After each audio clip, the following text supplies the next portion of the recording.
Oh, yeah. Welcome to the Sanctuary. I'm Kyle, and I'm here to tell you, never be afraid, step into Pleasure Den of the Absurd. It's day 16 of Zappadan. That means it's December 19th, 2023. And we're continuing on celebrating Frank and his music and legacy during this time period.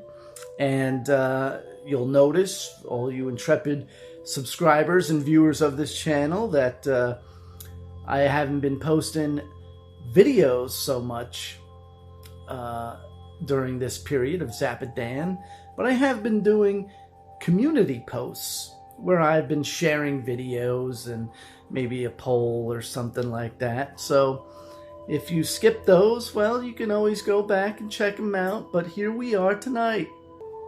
And tonight we're going to celebrate a certain album that is prominent in Zappa's catalog and maybe sometimes doesn't get mentioned enough as some other albums, but it is historical nonetheless for a number of reasons. Now, starting with Shake Your Booty on Zappa Records, there was a whole series of albums that had a certain tenor and tone to them. And they were hugely popular for their time. And many, of course, have become beloved. And you could also, during this time period, throw in the 3-record set, Shut Up and Play Your Guitar. We're going to talk about this one here. This record from 1981, You Are What You Is, on Barking Pumpkin Records. This album had Terry Bozzio on drums. These two, of course, have Vinnie Colaiuta. And this one here has David Logerman on the drums. And while You Are What You Is came out in 1981, in October 81, a lot of that album was represented on this concert here, recorded on Halloween 1981 and broadcast on MTV. But let's get back to this album here, shall we? Yes, that's right. 1981 proved to be a pivotal and significant year. Not only for Frank, in my opinion, but also with sort of the attitudes towards popular music in general. I think 1981 sort of is a zenith of, you know, you had the whole 60s thing and the whole psychedelic thing, and then the whole pop expansion during the 1970s, and then towards the end of it you had the explosion of the new wave sound and a lot of advances in recording machines and amplifiers and guitars, and you know, you had a lot of creative expression going on, and I think it peaked in 81. There was a lot of good ideas being laid out, and then it just sort of dropped and kind of, in my opinion, just sort of dissipated amongst the masses, you know, whereas in the 70s, the way I saw it was that music fans were wide open in their tastes. I mean, there was a lot of things going on, but yet in the 80s, you started getting all these different cliques and like, oh, you like that? Oh, you like that? You're that type of person. And I mean, it kind of goes to show, because in the beginning of the 80s and all throughout, that type of mentality that took a stronghold on society is leading us into where we are now. So you better believe it. So this album speaks directly of the times and is a harbinger of things to come. And you get a lot of various warnings, you know, whereas, you know, Shake Your Booty was very, you know, satirical amongst behavior and people and all kinds of stuff going on. And Joe's Garage was had sort of the same thing in the mold of a rock opera where, music was criminalized and, certain kind of behaviors and thoughts were held in contempt. And, there's a lot of that on here too, but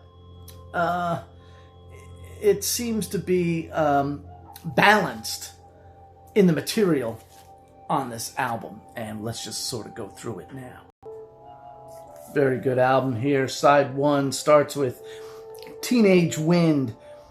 Then it goes into Harder Than Your Husband, sung by Jimmy Carl Black. Yes, that's right. Original Mother's drummer comes back, along with, later on, Motorhead Sherwood. So then it goes into Doreen, which is a Ray White showcase and a vocal showcase, too. Really good. Then it goes into Goblin Girl. And then the theme from the third movement of Sinister Footwear. So you get a lot of vocalization from the band, and and it ends with a great piece of music. Theme from the third movement of Sinister Footwear. What else lurks on this album? Well, I'll tell you. Side 2 opens up with one of my favorite songs on this album, and one of my favorite songs in general by Frank. I can't help but sing along when this one comes on. Society Pages. Oh, yeah. And then here comes the suite of songs. It just goes from one to the other. I'm a Beautiful Guy, Beauty Knows No Pain, Charlie's Enormous Mouth, Any Downers, and it closes with Conehead. Yes, again, another suite of songs that would be beautifully performed in concert whenever it was done. They would just go from one right into the other. Oh man, here we go. Side 3, You Are What You Is, which they had also made into a music video, which was banned by MTV. I don't know. Was it really Reagan being put in the electric chair?